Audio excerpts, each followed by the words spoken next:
चलिए देखते हैं मध्य प्रदेश की 25 फटाफट बड़ी खबरों को। सबसे पहले न्यूज को कहां से देख रहे हैं हमको कमेंट में बताना बिल्कुल ना भूलें।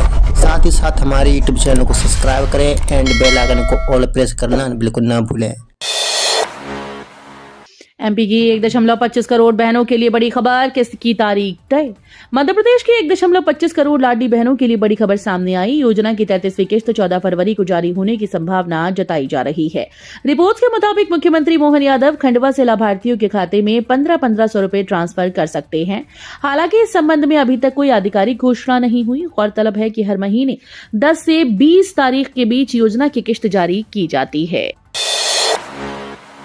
लाडली बहना योजना रजिस्ट्रेशन को लेकर हाईकोर्ट का बड़ा फैसला, याचिका खारिज। मध्य प्रदेश हाईकोर्ट ने लाडली बहना योजना के रजिस्ट्रेशन दोबारा शुरू करने की मांग की जनहित याचिका को खारिज कर दिया। याचिका में कहा था कि योजना का रजिस्ट्रेशन बंद होने से पात्र महिलाओं को इसका लाभ नहीं मिल पा रहा। योजना के तहत 21 से 60 वर्ष आयु वर्ग की महिलाएं पात्र हैं, लेकिन 20 अगस्त 2023 से रजिस्ट्रेशन बंद कर दिए गए थे, जिसके कारण नई पात्र महिलाएं योजना से वंचित हो रही हैं। राज्य सेवा परीक्षा 2026 में बढ़ सकते हैं पद, अभ्यर्थियों को अप्रैल तक उम्मीद। मध्य प्रदेश लोक सेवा आयोग की राज्य सेवा परीक्षा 2026 में सिर्फ 155 पद घोषित होने से अभ्यर्थियों में नाराजगी है। पिछले 3 वर्षों से 200 से कम पदों पर ही भर्ती निकल रही है। हालांकि उम्मीदवारों के लिए राहत की संभावना अब भी बनी हुई है। 26 अप्रैल को प्रारंभिक परीक्षा प्रस्तावित है और विशेषज्ञों के मुताबिक परीक्षा परिणाम घोषित होने से पहले तक पदों की संख्या बढ़ाई जा सकती है। यदि शासकीय विभाग अतिरिक्त पदों की मांग भेजते हैं तो अप्रैल के अंत तक नई रिक्तियां जोड़ी जा सकती हैं। उज्जैन में 1134 करोड़ का मेगा जल प्रोजेक्ट, 708 किलोमीटर पाइपलाइन नेटवर्क से मिलेगा शुद्ध पानी। उज्जैन में सिंघस 2028 की तैयारियों को लेकर बड़ा कदम उठाया गया। मुख्यमंत्री डॉक्टर मोहन यादव ने 1134 करोड़ रुपए की हरियाखेड़ी जल आवर्धन परियोजना का भूमि पूजन किया। इस मेगा प्रोजेक्ट के तहत 708 किलोमीटर लंबा पाइपलाइन नेटवर्क तैयार होगा, जिससे शहर को पर्याप्त और शुद्ध पेयजल मिल सकेगा। कार्यक्रम में मुख्यमंत्री ने आयुर्वेद का धन्वंतरी इंस्टीट्यूट खोलने की घोषणा भी की। साथ ही मातृ और शिशु स्वास्थ्य के लिए प्रोजेक्ट संवर्धन का शुभारंभ और 47 करोड़ से अधिक की 11 विकास कार्यों का लोकार्पण किया। एमपी में प्रॉपर्टी टैक्स वसूली पर सख्ती, 25 फरवरी और 15 मार्च को लगेंगे विशेष शिविर। मध्य प्रदेश में वित्तीय वर्ष खत्म होने से पहले टैक्स वसूली को लेकर सख्ती बढ़ा दी गई। नगरीय विकास और आवास विभाग ने साफ कर दिया कि प्रॉपर्टी टैक्स वसूली में किसी भी तरह की लापरवाही बर्दाश्त नहीं होगी। आयुक्त संकेत भोंडवे ने अधिकारियों को 25 फरवरी और 15 मार्च को विशेष वसूली शिविर लगाने के निर्देश दिए।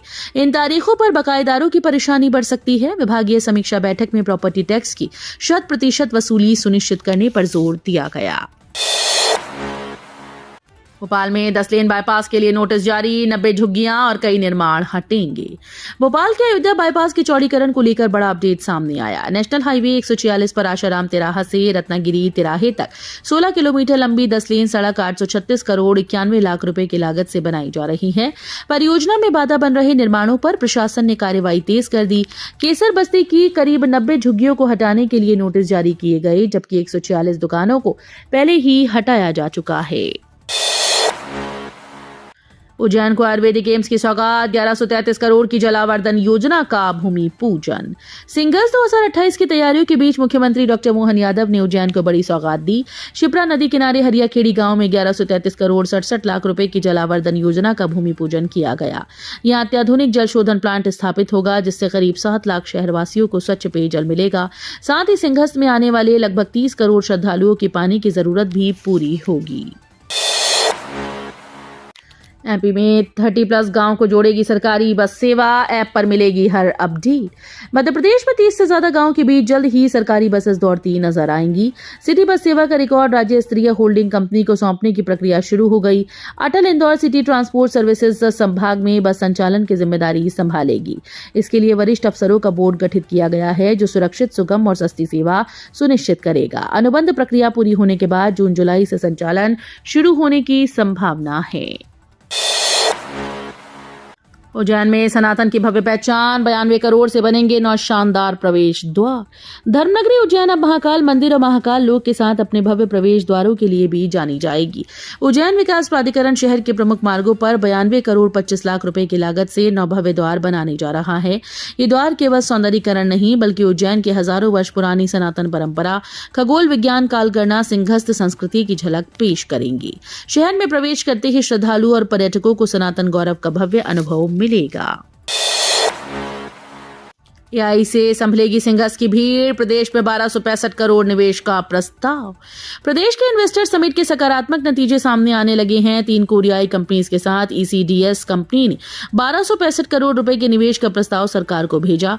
कंपनी सिंहस्थ मेले में आर्टिफिशियल इंटेलिजेंस के जरिए क्राउड मैनेजमेंट करना चाहती है, जिससे लाखों श्रद्धालुओं की सुरक्षा और व्यवस्था बेहतर हो सके। वहीं उज्जैन में पहले चरण में 287 करोड़ के निवेश से एक यूनिट स्थापित की गई। नई शान के साथ सजेगा लालबाग का दरबार हॉल। अगले हफ्ते से पर्यटकों के लिए खुलेगा। इंदौर के ऐतिहासिक लालबाग पैलेस का दरबार हॉल अब नई चमक के साथ पर्यटकों का स्वागत करने जा रहा है। करीब 2 महीने तक चले संरक्षण और सौंदर्यीकरण कार्य के बाद अगले हफ्ते से इसके दरवाजे फिर खुलेंगे। दिल्ली के इंदिरा गांधी राष्ट्रीय कला केंद्र के विशेषज्ञों ने एंटीक्स का संरक्षण करते हुए दरबार हॉल के मूल स्वरूप को सुरक्षित रखा है। एम्स की खास बुकलेट बनेगी कैंसर मरीजों की संजीवनी। इलाज की हर उलझन होगी दूर। कैंसर का नाम सुनते ही मरीज और परिवार डर और असमंजस में घिर जाते हैं।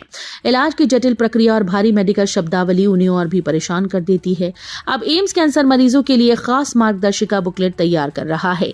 ये सरल हिंदी और अन्य भाषाओं में होगी, जिससे मरीज और परिजन आसानी से बीमारी और उसका इलाज समझ सके।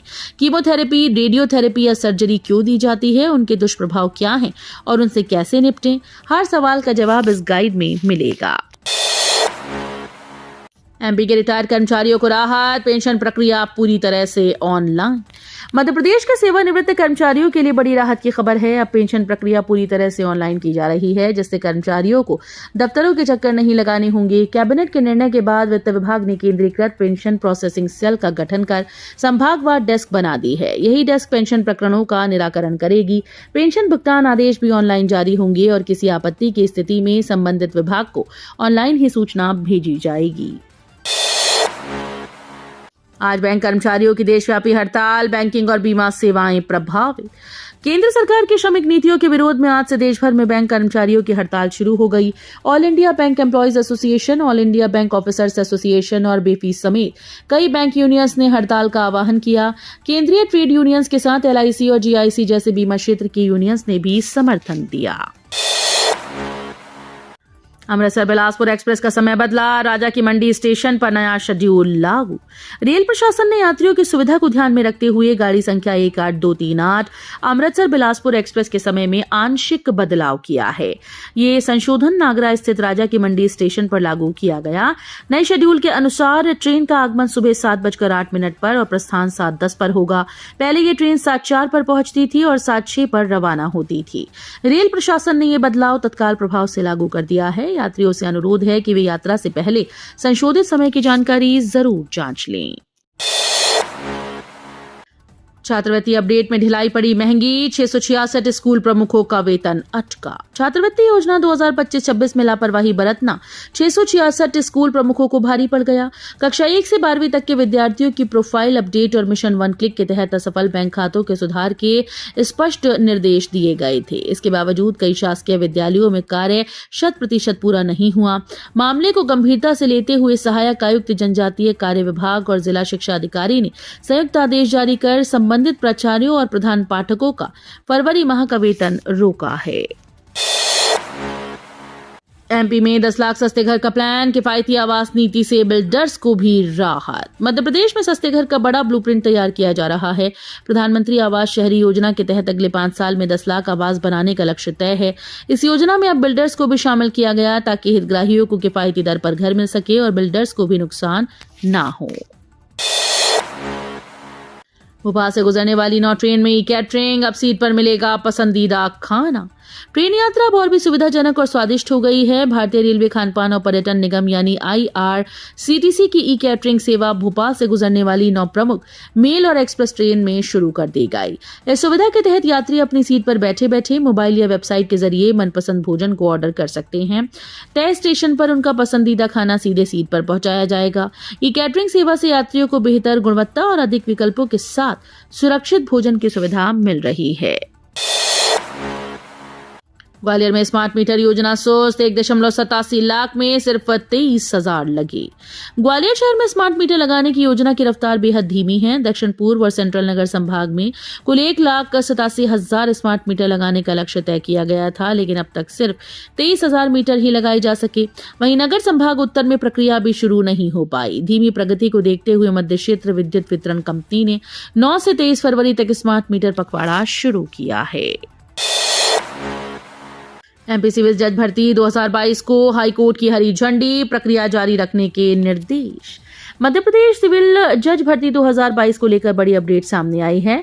हाईकोर्ट की युगल पीठ मुख्य न्यायाधीश संजीव सचदेवा और न्यायमूर्ति विनय सर्राफ ने भर्ती प्रक्रिया जारी रखने के निर्देश दिए। कोर्ट ने बताया कि अभ्यर्थियों के अंक सार्वजनिक कर दिए गए हैं और SC/ST वर्ग के उम्मीदवारों के लिए निःशुल्क कोचिंग भी शुरू कर दी गई है। हर घर नर्मदा जल योजना की सतपुला रेलवे ब्रिज पर 100 मीटर काम रुका। अमृत योजना 2.0 के तहत शहर के करीब 2 लाख घरों तक नर्मदा जल पहुंचाने की योजना में नया अड़ंगा लग गया। गौरीघाट ललपुर से रांची तक 20 किलोमीटर लंबी राइजिंग मेन लाइन बिछाने का काम जारी है, लेकिन सतपुला रेलवे ब्रिज के पास करीब 100 मीटर हिस्से में रेलवे की अनुमति न मिलने से निर्माण कार्य रुक गया है। अनुमति मिलते ही काम दोबारा शुरू होगा। फिलहाल इस बाधा से परियोजना की रफ्तार पर असर पड़ता नजर आ रहा है। एकात्म मानव दर्शन के प्रणेता पंडित दीनदयाल उपाध्याय को CM मोहन यादव का नमन। मुख्यमंत्री डॉक्टर मोहन यादव ने एकात्म मानव दर्शन और अंत्योदय के प्रणेता पंडित दीनदयाल उपाध्याय को श्रद्धापूर्वक नमन किया। उन्होंने कहा कि पंडित दीनदयाल जी का जीवन राष्ट्र निर्माण के लिए प्रेरणा का प्रकाश स्तंभ है। वे ऐसे ऋषि राजनेता थे जिन्होंने व्यक्ति से समाज और समाज से राष्ट्र निर्माण का मार्ग दिखाया। उन्होंने राजनीति को राष्ट्र धर्म की साधना माना और भारतीय दर्शन, संस्कृति व परंपरा के अनुरूप स्वतंत्र भारत की दिशा तय करने पर बल दिया। MP के हर किसान पर 74,000 का कर्ज, संसद रिपोर्ट में खुलासा। संसद में पेश रिपोर्ट के मुताबिक मध्य प्रदेश के हर किसान परिवार पर औसतन 74,420 का कर्ज है। रिपोर्ट बताती है कि कर्ज के मामले में प्रदेश की स्थिति कई बड़े राज्यों से बेहतर है। उदाहरण के तौर पर राजस्थान में प्रति किसान परिवार पर 1,13,865 का कर्ज है। हालांकि छोटे राज्यों जैसे छत्तीसगढ़, जहां औसत कर्ज 21,443 है, की तुलना में मध्य प्रदेश के किसानों पर कर्ज का दबाव ज्यादा है। 1 अप्रैल से बदलेगा नियम, हजारों महिलाओं को सीधा फायदा। मोहन सरकार ने महिलाओं के हित में बड़ा निर्णय लिया। अब राज्य में विधवा और तलाकशुदा महिलाओं के साथ साथ अविवाहित बेटियां भी पिता की मृत्यु के बाद परिवार की पेंशन की हकदार होंगी। इससे उन महिलाओं को विशेष लाभ मिलेगा जो तलाक के बाद अपने माता पिता पर निर्भर हैं। अब तक तलाकशुदा बेटियों को पारिवारिक पेंशन का अधिकार नहीं था। सरकार का ये नया नियम 1 अप्रैल से लागू होगा। मध्य प्रदेश में हाई स्पीड से बढ़ने वाले हैं प्रॉपर्टी के दाम, फाइनल हुई जमीन की लोकेशन। मध्य प्रदेश में नए वित्त वर्ष की शुरुआत के साथ ही लोगों के लिए जमीन और मकान खरीदना महंगा होने जा रहा है। राजस्व और पंजीयन विभाग ने प्रदेश के करीब 74,000 लोकेशन का विस्तृत सर्वे पूरा कर नई कलेक्टर गाइडलाइन का मसौदा तैयार कर लिया है। ये गाइडलाइन 1 अप्रैल 2026 से लागू की जाएगी। हालांकि अब इस प्रस्ताव को पहले उप जिला मूल्यांकन समिति, फिर जिला मूल्यांकन समिति में चर्चा के बाद केंद्रीय मूल्यांकन बोर्ड को भेजा जाएगा। वीडियो अच्छी लगी तो वीडियो करिए लाइक एंड चैनल को सब्सक्राइब कर बेल आइकन को और प्रेस कर लीजिएगा।